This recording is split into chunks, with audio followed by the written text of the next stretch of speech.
Allah menyertai engkau dalam segala sesuatu. Shalom saudaraku yang dikasihi Tuhan, salah satu kesaksian hidup yang paling kuat bukanlah kata-kata, melainkan kehidupan yang nyata terlihat pada orang lain. Seseorang mungkin tidak selalu berbicara tentang imannya, tetapi orang di sekitarnya dapat melihat sesuatu yang berbeda di dalam hidupnya. Sikap, keputusan, cara menghadapi masalah, dan cara memperlakukan orang lain seringkali menjadi cermin iman seseorang. Hal ini terlihat di dalam kehidupan Abraham. Bahkan Abimelek, seorang raja yang tidak hidup dalam perjanjian dengan Tuhan, dapat melihat bahwa Allah menyertai Abraham dalam segala sesuatu yang ia lakukan. Mari baca Kejadian 21 ayat 22 sampai 34. Pada waktu itu Abimelek beserta Pikol, panglima tentaranya, berkata kepada Abraham, Allah menyertai engkau dalam segala sesuatu yang engkau lakukan.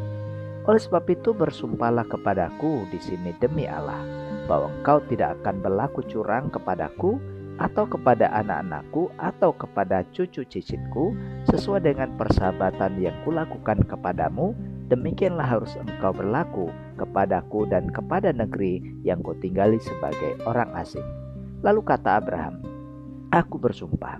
Tetapi Abraham menyesali Abimelek tentang sebuah sumur yang telah dirampas oleh hamba-hamba Abimelek.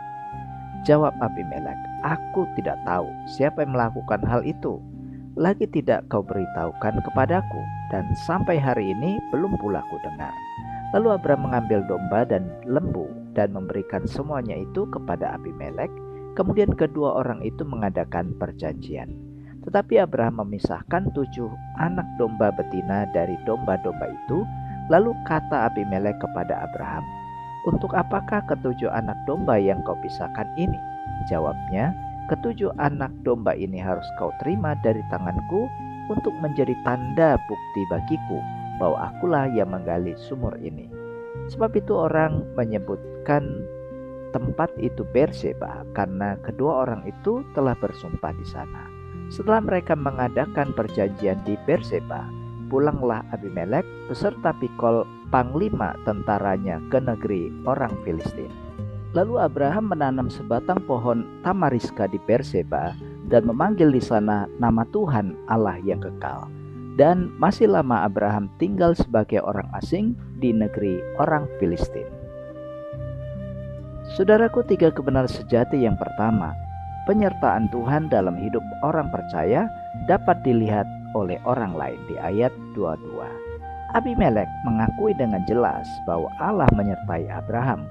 Pengakuan ini datang bukan dari Abraham sendiri, saudara, melainkan dari orang lain yang mengamati kehidupannya. Bagian ini menunjukkan bahwa kehidupan yang berjalan bersama Tuhan seperti Abraham akan menghasilkan kesaksian yang luar biasa. Orang mungkin tidak selalu memahami iman kita, saudara, tetapi mereka dapat melihat buah dari kehidupan yang disertai Tuhan. Matius 5:16 berkata, demikianlah hendaknya terangmu bercahaya di depan orang. Jadi hidup yang dekat dengan Tuhan akan memancarkan terang yang akhirnya terlihat oleh orang yang ada di sekitarnya. Dan yang kedua, saudara, kehadiran orang percaya seharusnya membawa damai di ayat 23 sampai 31. Abimelek meminta Abraham bersumpah agar tidak berbuat curang.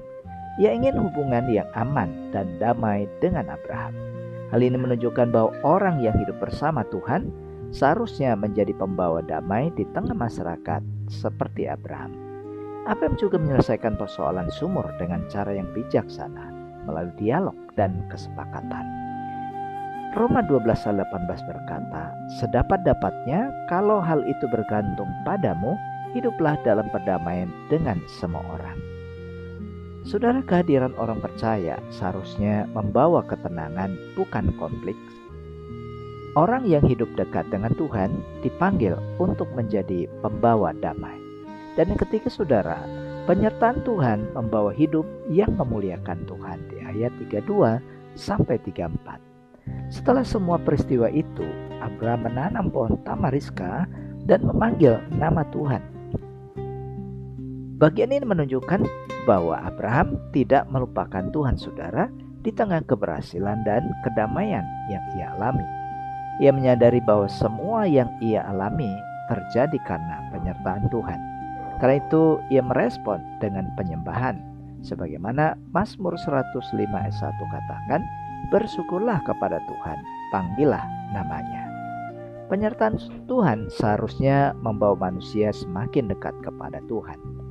Orang yang mengalami penyertaan Tuhan akan semakin memuliakan Tuhan. Nah saudaraku, Yesus mengajarkan bahwa kehidupan orang percaya harus menjadi terang bagi dunia. Melalui kehidupan yang dipenuhi kasih, kebenaran, dan damai, orang lain dapat melihat karya Tuhan. Sebagaimana Yohanes 13 ayat 35 katakan, dengan demikian semua orang akan tahu bahwa kamu adalah murid-muridku. Jadi saudara, ketika orang percaya hidup bersama Kristus, dunia akan melihat perbedaan itu. Mari renungkan dengan jujur saudara, apakah orang lain dapat melihat penyertaan Tuhan dalam hidup saudara? Apakah kehadiran saudara membawa damai bagi orang di sekitar saudara? Dan apakah saudara memuliakan Tuhan atas setiap berkat yang saudara terima? Mari kita berdoa. Tuhan Yesus yang setia, terima kasih atas pernyataan-Mu dalam hidupku. Tolong aku untuk hidup dekat dengan Tuhan, agar kehidupanku menjadi kesaksian bagi banyak orang. Di dalam nama Yesus, aku sudah berdoa. Amin. Nah saudaraku, mari arahkanlah hati dan terimalah berkat Tuhan. Tuhan memberkati saudara, menyertai setiap langkah hidup saudara, dan menjadikan hidup saudara sebagai terang yang memuliakan namanya. Jika saudara membutuhkan doa, konseling, dan pendampingan rohani, saudara bisa menghubungi nomor yang tertera pada deskripsi video ini. Demikian firman Tuhan hari ini. Terima kasih, Tuhan Yesus memberkati, dan sampai jumpa pada renungan SKS berikutnya. Shalom.